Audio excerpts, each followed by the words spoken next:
A lot of people on the internet now are talking about the armed march on Washington sponsored by Adam Kokesh.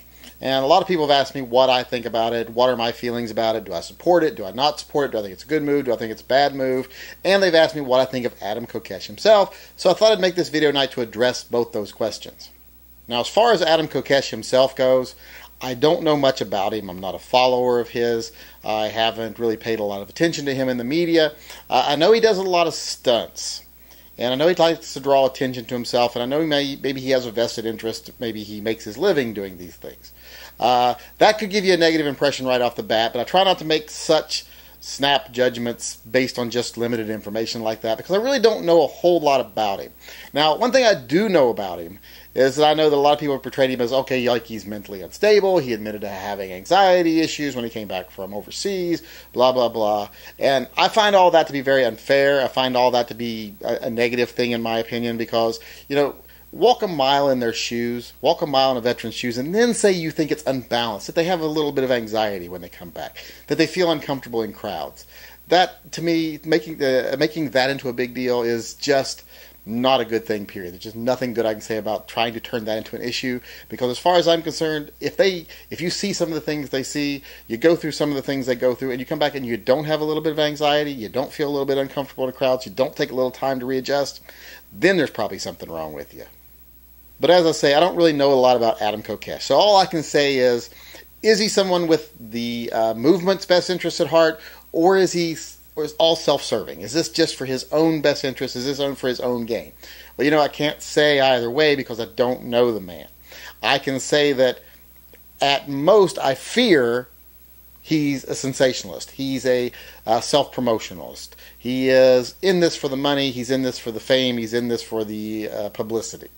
At best, I can hope he's a veteran that really cares, that really has the movement's best interest at heart, and he's a man trying to do the right thing. That's what I hope. Now, can I say which one it is? No, I can't, because I do not know him, as I have said. But as far as what I think of the movement, that I can tell you about. Now, whether I support the march itself or not, well, you know, that kind of depends almost on the day you ask me and what time of the day you ask me. Because as I run it through my head, I come up with all these possible things that I say, could it be positive? Could it be negative? Is it needed? Is it not needed? Is it a good move? Is it a bad move? And I really haven't convinced myself how I feel one way or the other. Now, I'm leaning towards I don't see a lot of benefit in it. I don't see how it's needed right now. We are at a time where we are winning most of our battles. We are winning over public opinion. We are winning over the court cases that we have coming forward. We're just winning a lot of things. Now, of course, there's lots of states that have gone backwards, but those states were already pretty backwards to begin with. One or two things that we've lost, but there's so much we've gained. Look at how much more prevalent shall issue concealed carry is nowadays than it was 15 years ago or even 5 years ago. It's just we are on the winning side of the argument, so I just don't see any need for sensationalism or strict disobedience, right, or strict civil disobedience right now. Now, as far as the cause they're supporting, I agree totally with a lot of the things that this Adam Kokesh guy does. I agree with the Veterans Against the War thing. I agree with the stand against tyranny. I agree with the pro-gun thing.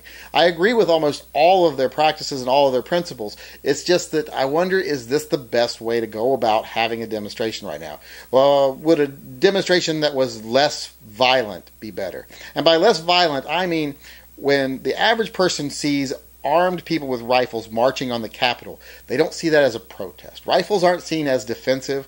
Rifles are seen as offensive. So basically, in the minds of a lot of people, that's going to be a armed militia basically marching on our Capitol. That's not a positive thing for most patriotic people or most people that are protective of their government or supportive of their nation. It's just not a very positive thing. Now, could it be done in a way that could have positive outcome? Well, yeah, this is a very complex issue, because I understand a lot of people say, don't break the law. Why do they have to be breaking the law while they do it? Well, if they want to change the law, sometimes someone has to break the law, because legally you have to have standing to sue. And if someone from Virginia just can't say, hey, I don't like Washington, D.C.'s laws and I want to sue, they don't have standing. But if they're charged with a crime in Washington, D.C. and they're fighting back, well, then they have standing to sue against the law.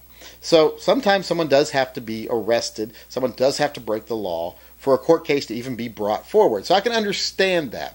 But like I say, this mass numbers of people marching, if you can really get that many people, I think carrying cardboard guns or empty holsters or squirt guns or whatever would probably be just as effective and not cause any issues, but wouldn't get you that standing for a legal case. So if their goal is a legal case, I can understand where one or two people needs to get arrested, but it doesn't need to be en masse like that.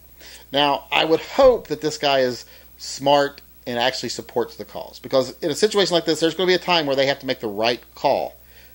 Do something or don't do something.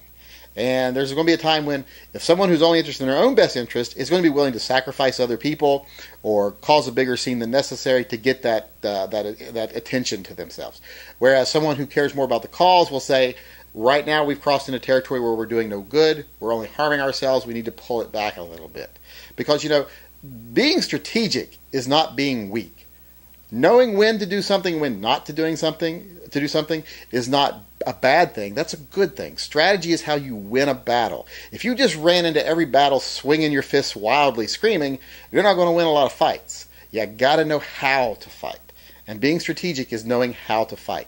So there is a time when you have to say, okay, now I'm just crossed into negative territory where I am losing ground and I have to pull back. That might seem like weakness, but in the long run, it's the best thing to do. And I'm hoping this guy can make this kind of decision. So if they were to march up to that bridge and make a statement, have a big press statement and say, on this side of the bridge, we are armed patriots. We are your friend. We are your neighbor. We are the person that would come to your aid in a time of stress or a time of distress. But as soon as we walk across the bridge, now we're felons. Now that point is a good point to make. And then maybe have one person march across, get arrested, have standing for the lawsuit. So, you know, it could be done in a way that doesn't harm. But my biggest fear is it's going to be done in a way that does harm. Not just the movement, but maybe someone gets harmed, or maybe multiple people get harmed.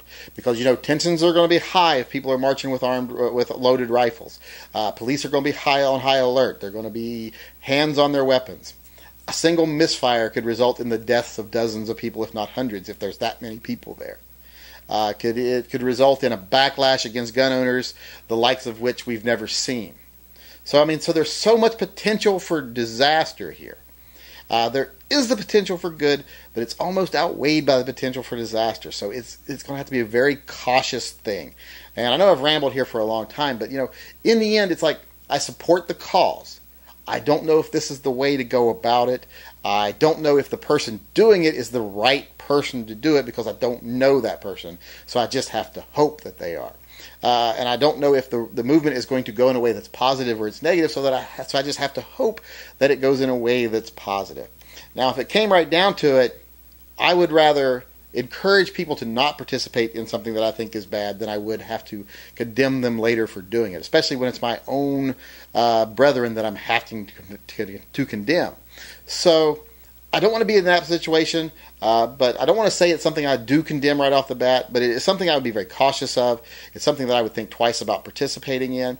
It's something that I would really want to know more about the person sponsoring it before I even participated in it. And remember, if 10,000 people show, only 1% of the people have to be bad, or 0.1% of the people have to be bad to cause it to be bad for everyone. And when you get that many people together, you're going to have someone who is either just incompetent, stupid, or malevolent. You know, that just the odds are one of those three things is going to be there. And that could lead to a lot of people getting really hurt in this situation. So in the end, do I support it? I support the cause. I don't know if I support the movement. And do I support the man? I don't know him, so I can't say that I do.